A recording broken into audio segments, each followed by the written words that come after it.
Board of Regents for August 12th, 2025 will come to order. I will begin by calling the roll. Regent Dunkel. Here. Regent Barker. Here. Regent Hensley. Here. Regent Rouse. Here. Regent Reiswick. Here. Regent Gipple is absent. Regent Jaden. Here. Regent Kramer. Here. Regent Bates is present. We have a quorum and the meeting can proceed. A motion and a second are required to approve and receive items on the consent agenda. Is there a motion? Move, Regent Hensley. Motion by Regent Hensley. Is there a second? I'll second, Regent Rouse. Thank you. Second by Regent Rouse. Is there any discussion? Okay, hearing none, we'll vote. Regent Dunkel. Yes. Regent Barker. Yes. Regent Hensley. Yes. Regent Rouse. Yes. Regent Reiswick. Yes. Regent Gipple. Oh, she's absent, sorry. Regent Jaden. Yes. Regent Kramer. Yes. Regent Bates votes yes. The motion is approved. I'd like to recognize Rachel Boone from the board office, who will make comments on the proposed policy manual changes. Thank you, Rachel. Thank you, President Bates. The policy change before you today is a successor to the policy that was first read in June. In response to the board's request for a broader approach, we've reviewed feedback, we've engaged in discussions with campus leaders, and we've reviewed existing board policies that were related to the issues at hand. You can see in the existing policy language for 3.10 on academic freedom, it already addressed the importance of, as well as guardrails to, academic freedom. It also emphasizes faculty must separate their personal and political views from their institutional role and their teaching. The additional language proposed today in 3.10b emphasizes the need to ensure coursework is presented in a way that fosters critical thinking and avoids indoctrination. Importantly, the new item in 3.10g also adds that the universities will have policies and procedures in alignment with these academic freedom expectations, and it notes the board's authority to audit and confirm that the compliance with that across the entire academic freedom policy. This is one example of a change that benefited from some of the feedback we've received from faculty and from board members. The additional one in policy 3.20 on syllabi and course content, where we've added language that is meant to affirm the student grades will not be a reflection of their disagreement with a particular viewpoint. If we look at this large 3.20 policy holistically, you can see the bulk of it is about the publication of syllabi, which is intended to enhance students' ability to see planned course content while they still have time to change their schedules. Policy 3.20 also has long had language about students' rights relating to course content they find objectionable. Today's proposed addition to this policy makes clear the board's expectations regarding student grades. As we've discussed both of these issues with campuses in the past several weeks, it's been clear that many institutional policies and procedures are already in place to address both of these items, but there are instances in which they may need to be updated, expanded, made more consistent. So towards that end, Executive Director Braun and I have asked the universities to provide us with information on the current relevant policies that they have, as well as draft plans for updates, new policies, or new procedures, trainings, et cetera, that sort of thing that will serve as a baseline to affirm compliance with the proposed policy language you see before you today. We will be prioritizing alignment of university policy and practice with the board's standards. We'll prioritize clarity of these expectations for faculty and students, as well as consistency in both proactive and reactive responses when issues arise. The effective date you'll note on this docket item is immediately upon approval by the board. This is also a difference from the June policy, which was going to require a year for implementation. President Bates, I'll turn it back over to you.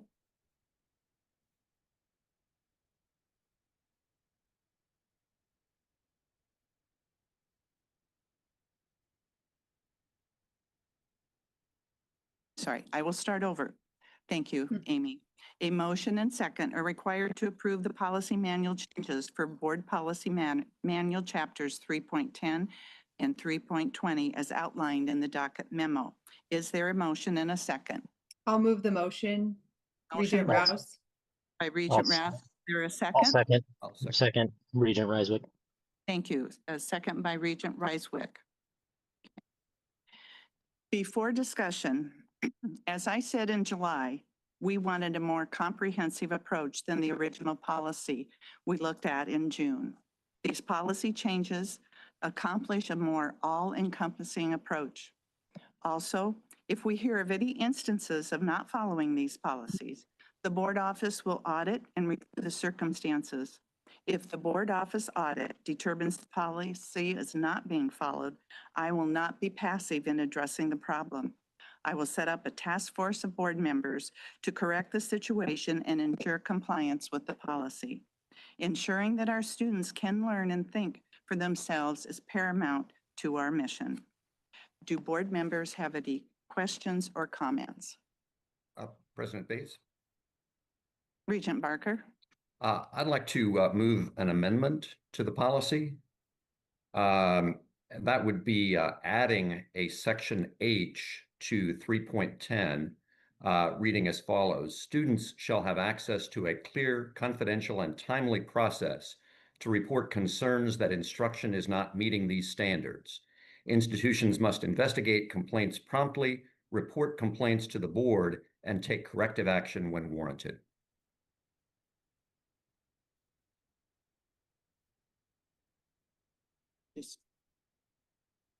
Okay. We have a motion do we have a motion for the amendment? Yes, so moved. Barker, is there a second? Hensley, yes.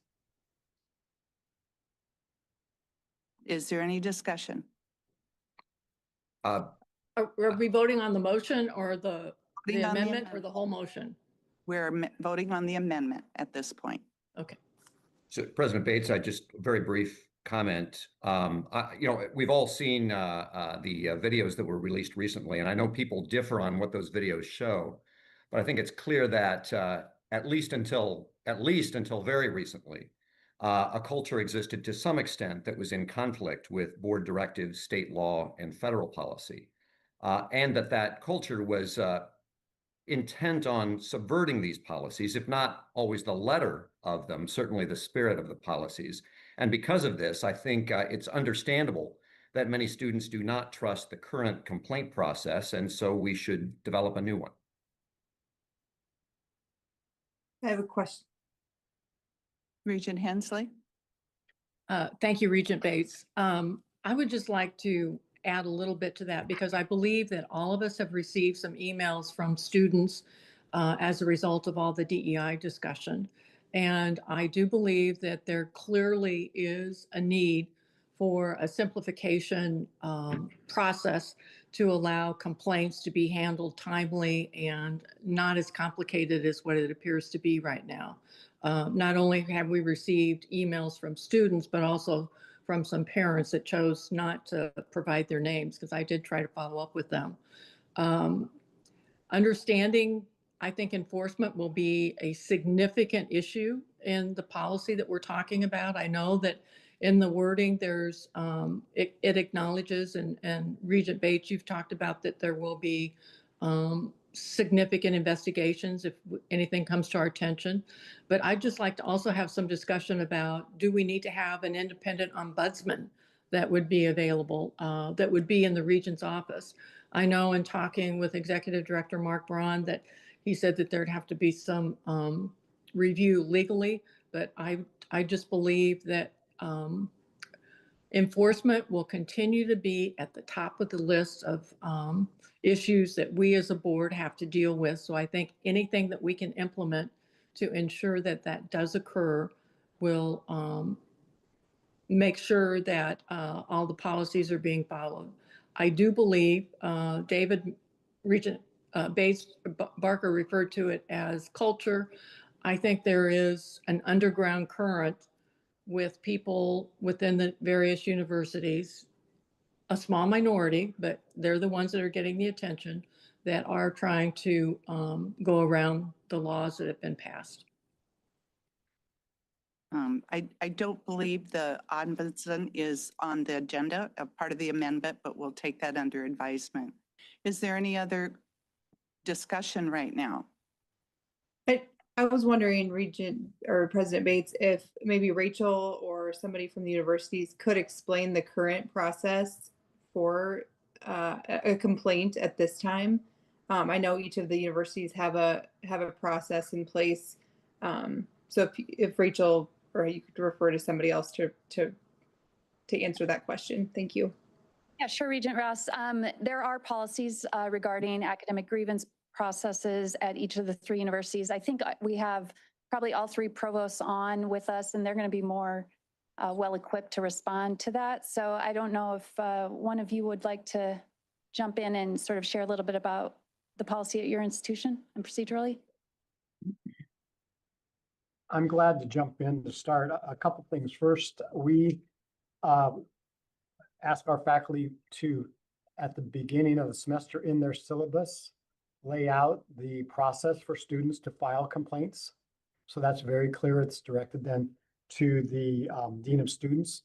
The documents that the Dean of Students will provide to them lay out the issue initially with the faculty member, then take it to the department chair, and then to the collegiate dean. And this process works extremely well. From my perspective, in 11 years in the provost's office, I don't recall one of these complaints getting up to our level. They get resolved.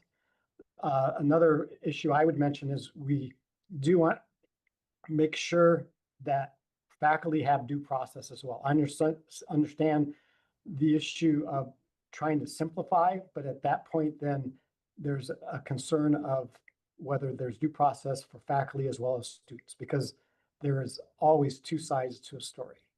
And I think we need to make sure those sides get vetted clearly.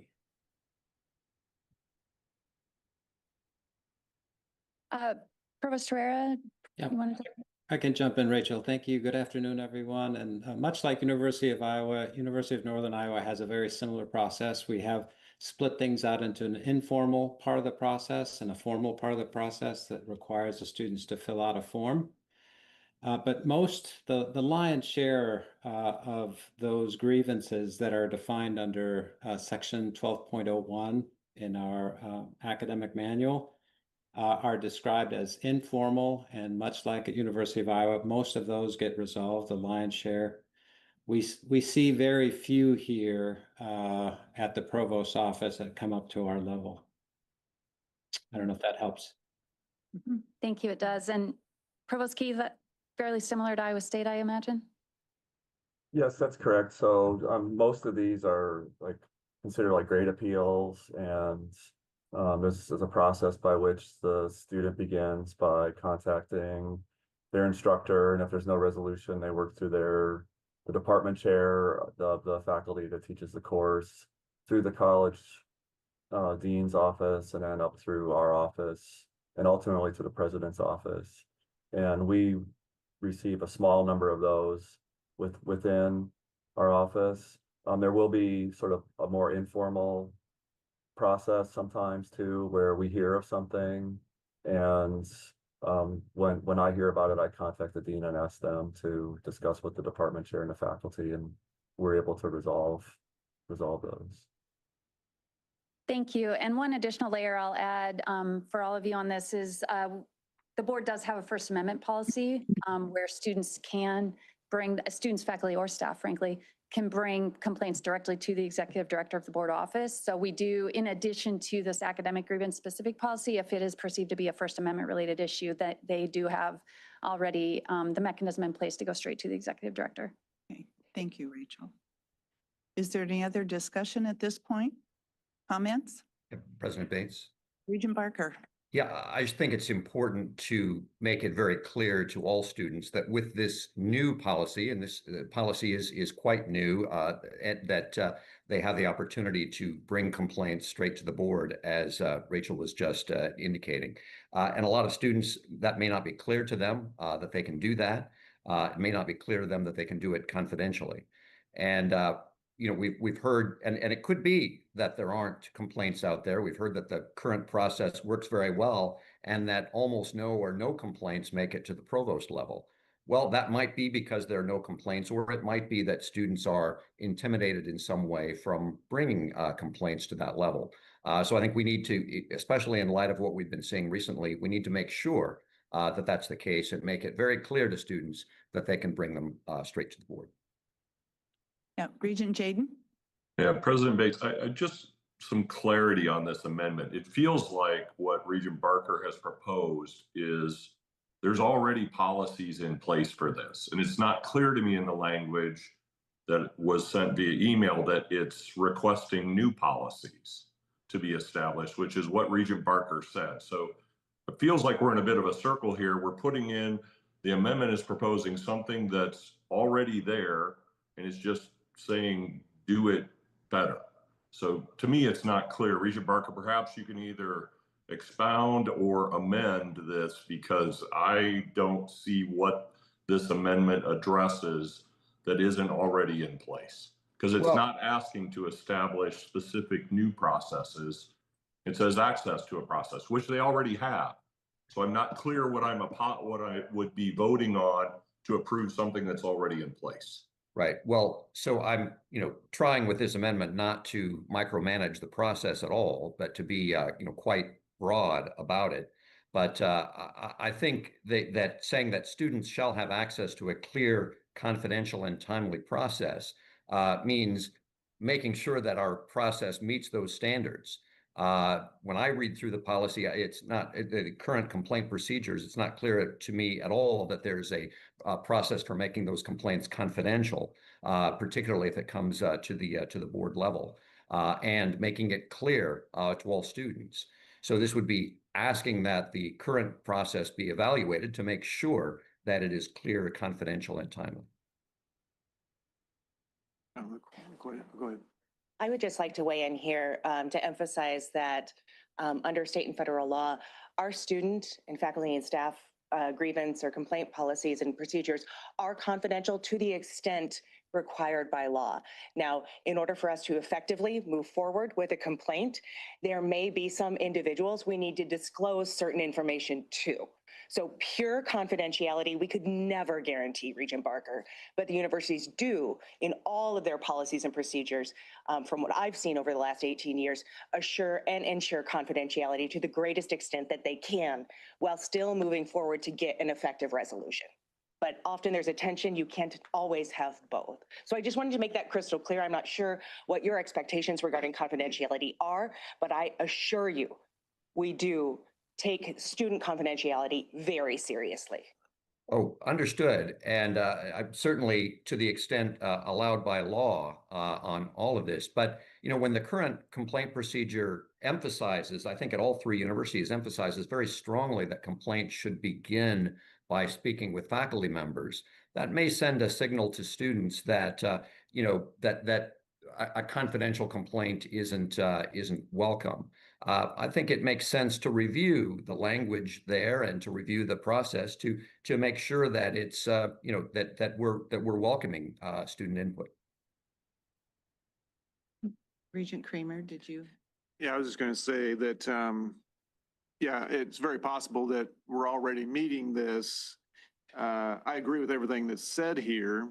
I'm weighing in my mind just now the confidentiality piece, because I do believe in, if you're going to complain, the instructor ought to know what the complaint is and who and it's hard to keep that confidential, because I do believe in people trying to resolve things directly as a first step, which is what our policies are. So I wouldn't want confidentiality maybe to mean that, but as long as that student knew that they're going to be protected by the next person up, the department chair or the dean, that there's not going to be any ramifications, and if they don't get satisfaction, they can take it up the chain. I don't have any, but I do agree with the general, notion of this amendment. So I think I'll support it, but I would just, I guess all it's really saying is that you're going to take another look at that process and make sure that it's, kind of hitting these goals, which I hope it already does, but. President Bates? Yes, go ahead. Just a couple of comments. One, I think anything we can do to ensure that the students feel comfortable coming forward, and stop and think about many of the emails that we've received. Many of the emails, the students have had complaints with the faculty. So what we're saying is they need to go to the person that they have a complaint with. So I think that we need to ensure that there is this mechanism that they can get these complaints handled confidentially. And I don't think that it's problematic to have, just ensure, we may have some policies in place, not we do have policies in place, but I think the more specific and extensive that we can be with those policies just ensures that the students are going to feel comfortable coming forward. With all of the discussion that's been in the media, just in us coming up with the DEI policy, it has allowed many people to come forward that I don't think would have come forward previously. And so I think we need to be sensitive to the fact that, will the student feel comfortable going directly to the faculty that maybe the complaint is about? Rachel, I would like to know, Right. do the provosts on these policies that they have set, how often do they look at them and review them? So I certainly would be happy to have the provost answer that question in terms of how often these student grievance policies are reviewed and updated as needed. I also do want to add, one of the steps, as I described in my comments, that we are undertaking, Executive Director Brown and I are undertaking, is collecting all of the policies from the institutions and reviewing them to see where they are consistent or not consistent with the board's expectations. So the board office does intend to do a full look at all of these policies along the way and help guide the institutions to ensure that we're getting in line with the board's expectations. So I just wanted a quick reminder on that. So back to the provost, I don't know, Provost Kregel or Herrera Keith, if Kregel, I see you came off mute, if you wouldn't mind sharing a little bit about how often these policies are reviewed. We do it yearly. Okay, very good. Is there any other discussion? If not, I would just like to say, I think that, Sherry? yes, who did I miss? Regent Dunkel. Nancy. Sorry. I just want to agree with what Robert said, is that I would rather, if a student has an issue, that they go talk to the faculty person, the person that they have the grievance against, first start there. And then it gets elevated to the second, the third, whatever the specific policy is. But I think we owe it to our faculty to at least be the first level of where the question should come to. So this is Jason, Regent Reiswick too, Sherry, if I could Yes, go chime ahead. in here. I agree with Regent Kramer and Regent Dunkel, but also have share Regent Jaden's comments also. Does this require, are we more referencing a review of the process? And does it require an amendment to the current policy to do that? Can we approve the policy as it's written today and then have a review of the process and adjust that as needed? Because I do agree with Regent Jaden that it sounds like these processes and policies are already in place. So adding additional language might make it a little bit more cumbersome. So adjusting the process might make more sense than making an amendment, but I'm more asking the question there. Okay. Yes. Do you want to answer? The answer to that is yes. Yes, the answer to that is yes, absolutely. Because I think there's validity to all the comments being made. I think students should feel comfortable in the level of confidentiality that we can provide them under the law to file a complaint. Dealing with it directly is would be preferred. That's something that will benefit them as they head out into the career world or wherever they end up, is dealing with the problems they have with people directly. Makes sense. But sometimes you can't do that. So is there a way for them, an outlet outside of that? Also, there are two sides to every story. So having due process for the faculty or the person they're filing the complaint against also makes sense. So this feels a little bit more involved to me than just approving some language without having a chance to review the process, et cetera. Okay. Point well taken. Regent Barker. So, the amendment simply says that students shall have access to a clear, confidential, and timely process. If that's already the case, fine. But that's, I don't think there's anything cumbersome or anything wrong with making that a board policy. Regent Wilson, did you have your? I'm I'm I don't sorry. want to be elevated to a regent today, but thank you. Wilson. No, that's okay. I just wanted to point out that at Iowa, we do have an ombudsperson and an office so that students can go directly there and file their concerns with full confidentiality and to try to remedy what their issues are. So I just want to add that in before we set up something at the board office that would conflict with the confidential process we have here. I think it's worth us spending a little time looking at processes so we don't get even more complicated for students and for parents and others. So just wanted to add that. So I just say again, the amendment's not calling for anything specific, simply saying what the board policy and expectations are on complaint policy. Yeah, I wasn't speaking about that, Regent Barker. I was just Sure. talking, there was discussion about an ombudsperson at the board office and that kind of thing, so.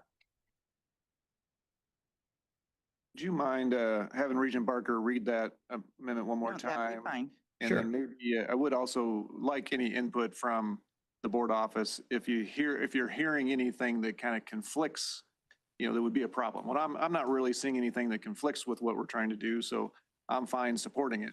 But if you told me, well, that's going to create a problem, that's going to create, then, that would kind of hesitate. So go ahead. Sure. Students, and this is adding section H to policy 3.10.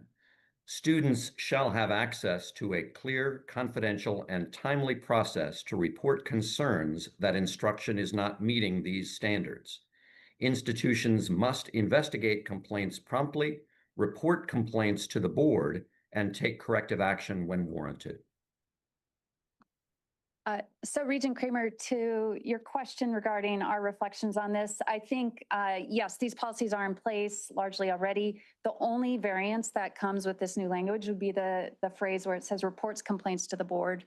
Right now, these do not per se come to the board unless it's elevated to some sort of level where it requires an appeal, because the board, and I would let Council Amy Clays answer that question if there's anything regarding how appeals are handled, but ultimately the board is the sort of body that would receive an appeal were it to rise to that level. That's absolutely correct. The board, at the end of the day, has the final administrative decision.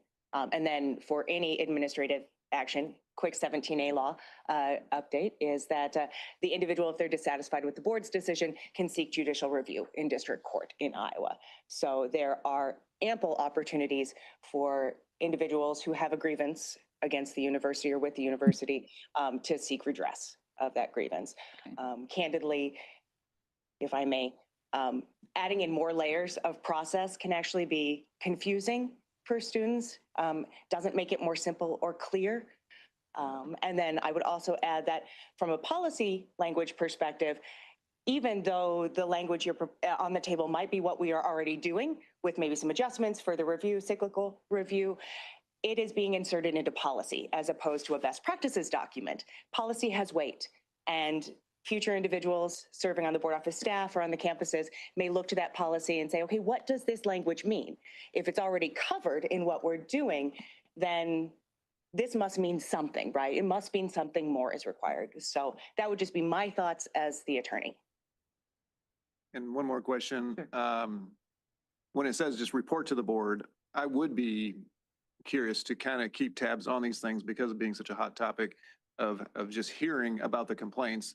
But I do not interpret that as meaning the board's going to take action or look at it. And in fact, I'm asking you to make sure that doesn't mess us up to be the final say later, or does it? If the board were to intervene in the intermediate processes, then that could create problems for the board in its appellate capacity, right? The board typically sits in kind of a quasi-appellate capacity in reviewing decisions. And so we have over the years taken great pains to make sure that the board doesn't create its own conflict by becoming involved prematurely into issues, understanding that ultimately all individuals have a right to seek appeal to the Board of Regents, irrespective of the nature of the grievance. And then I would also just echo again, a reminder that we do have one extra complaint process related to the First Amendment, where those complaints can be automatically filed with the executive director in the circumstance where somebody is not particularly comfortable having those direct discussions. Given the nature of this policy that is going to be, considered and implemented, I anticipate that that avenue would be available for any aggrieved student as well. But would it be problematic for the board to just be notified of complaints, of what's happened, how they've been handled, blah, blah, blah, and take no action, but just to be notified?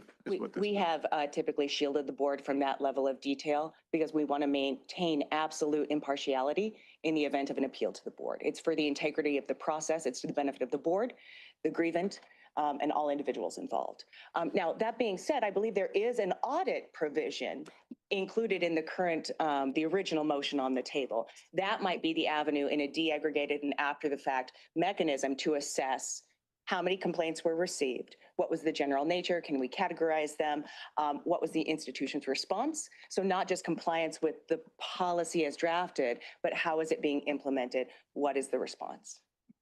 Yeah, I concur. So the audit capacity would be a way to do that and in an aggregated manner so that we would say, there were 15 complaints. They were in 3 different categories of types of, all of them were resolved. Some of them were resolved. We would be able to do some of that through that process, I would think, rather than getting into the details of each one as they arise. Okay. Hearing all that, I think I will change my support. I think I will probably vote against the amendment just to allow the process we have and not to get it, to not mess it up. But obviously, I think we all hear the message loud and clear. We want to review that policy and make sure it meets all these goals. Okay. So I just say one more thing that, there are costs and benefits to every policy, and shielding the board completely from these, yes, has some benefits, but can also bring some costs in lack of awareness of what's going on, particularly at this moment when I think there is some loss of trust in the institutions on these matters. So I think it's a step worth taking, but thanks for considering it. Is there any other discussion at this point? All right, we'll take a roll call vote on the motion to amend. Regent Jaden? No. Regent Gipple is gone. Regent Rouse? No. Regent Dunkel? No. Regent Kramer? No. Regent Hensley? Yes. Regent Barker? Yes. Regent Ryswick? No. Regent Bates votes no. The motion to amend fails. Go back. Okay. Just make sure I get the right. Let's go to page 3 of your amendment script. Well, the names were. Script amendment passes, page script 2. Here we go, sorry, I shouldn't mention it. I just want to make sure. And All it right. was Barker and Hensley, or no, original Rouse and motion, Rice. Rouse and Rice. No, this.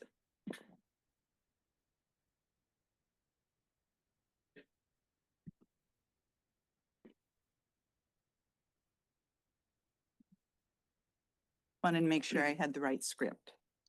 The original motion is still on the table. The motion was made by Regent Rouse and seconded by Regent Ryswick. I will proceed with a roll call vote. Regent We Dunkel? have discussion? Because there needs to be discussion. Yeah. Yes. Okay, thanks.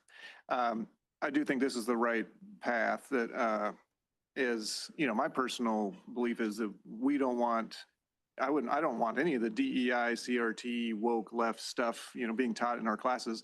But I understand the difficulty of trying to, from the outside, trying to dictate what's being taught. And I think we do believe in academic freedom and of course, freedom of speech. So I think addressing how things are taught is the right path. And I appreciate the staff and everybody working on this to get it to the place it is. I also think we need to, always as a board, kind of telling why. So, why do I think the DEI and CRT stuff is not shouldn't be taught is because I don't believe it helps, either minorities or non-minority students. Minority students need to know that they're there by merit. They deserve to be there. And some non-minority students might be left out, might be reverse discrimination from those policies. I had one of the instructors emailed us and they said, kind of just qualified DEI as being equal opportunity. Well, no, there's very different between equal opportunity. And I think everyone on the board supports equal opportunity and they want to give every student a chance to succeed at our universities. It's the other stuff where equity says trying to have equal results.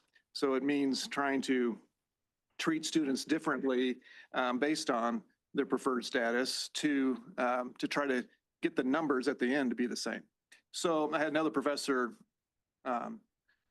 saying to me, let's see, something about, the past racism in our country. How can you not, show that statistics show that certain groups are behind, educationally? And that has to be from 100 years of oppression. And he said, unless you think it's the victim's fault. He said, to say that it's the student's fault, that's blaming the victim. And are you doing that, Mr. Kramer? And so, my answer is we got to look at individuals. And that's what merit is all about, is just looking at individuals and trying to help them succeed. And I gave the example of this young lady that, in fact, I introduced her to some of the president there at Iowa State. A young lady who last year was homeless. She has now got a scholarship and is going to go to Iowa State, totally transforming her future. And it's because she went to school and was a good student and has some talent. And so she is going to move forward where a lot of kids in her race aren't, but that's what we're all about, is giving that opportunity to these young people who, no matter where they come from, no matter what their race is, no matter all these different things, we're going to treat them all the same and give them that equal chance. So that's why I think we push so hard to get rid of some of these philosophies that divide us and instead talk about how we can unify and help students. Thank you, Regent Kramer. President Bates. Barker? So I would differ from Regent Kramer in how to describe this policy. I think we improved it by taking out references to anything specific. And I would say there isn't anything that shouldn't be taught, right? I mean, critical race theory is an area of academic study. If there's a course where that's relevant, that can be taught. The point of this policy is to teach things in a balanced manner.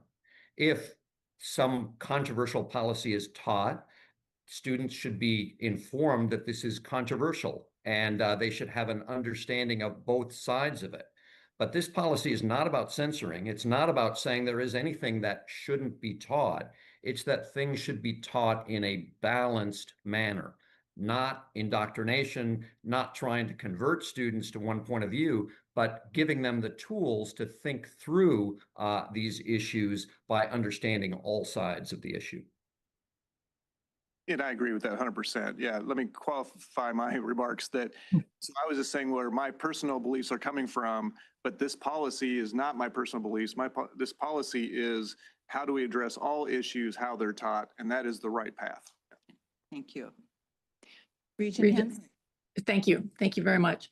A couple of things that I'd just like to emphasize. Number one, I really appreciate the added time to look at this and the amount of work that went into it by the staff and everybody involved. And also recognize the University of Northern Iowa, their faculty senate sent a letter indicating that they thought the new proposed policy was much better. They weren't still 100% comfortable, but I think that's a significant process as well. And the other issue is enforcement. The policy states that we as a Board of Regent office will have the ability to audit every couple of years. Having seen what we've seen in the last few weeks, the last few months, I would really like to see that be more frequently. And I think it really needs to be a priority. Thank you. Is there any other discussion? Regent Dunkel? I would just say that academic freedom is a principle that scholars, teachers, and students in educational institutions have the freedom to teach, to learn, to conduct research, and publish or express ideas without fear of censorship, retaliation, or institutional interference, as long as those thoughts align with standards of scholarly integrity and professional ethics. Academic freedom is crucial for advancing knowledge through free inquiry, encouraging critical thinking and debate, protecting dissenting or minority viewpoints in academia, and supporting a healthy democracy by fostering an informed public. Therefore, I believe that if we're going to make policy changes to 3.10 academic freedom, we should first of all change the title to be restrictions to academic freedom. These revisions are that we're going to vote on here soon are not clarification, they are restrictions to academic freedom. Second, the word controversial is ambiguous. To your point, Regent Barker, what exactly is controversial and who will decide? Can anyone declare something is controversial? From an email that we received earlier this week, they asked some very important questions, such as if a professor has to present both sides to an issue, does that mean a marketing professor must also include anti-capitalist arguments to students? Do anti-evolution arguments have to be presented in biology classes? How do we present both sides of the Holocaust? These are great questions, and these restrictions to our academic freedom policy are themselves controversial. I want to uphold our present academic freedom policy, especially 3.10F, which says Regent universities shall not be or become an instrument of partisan political action. The expression of partisan political opinions and viewpoints shall be those of individuals, not institutions, because the official adoption of any political position, whether favored by a majority or a minority, tends to substitute biased information that hinders the continuing search for truth. So I'll be a no vote on this. Thank you, Regent Dunkel. Is there any other discussion? We will go ahead with the roll call vote. Regent Dunkel, No. Regent Barker, Yes. Regent Hensley, Yes. Regent Rouse, Yes. Regent Ryswick, Yes. Regent Jaden, Yes. Regent Kramer, Yes. Regent Bates votes yes. The motion is approved. Okay. Is that it? This concludes the board's business.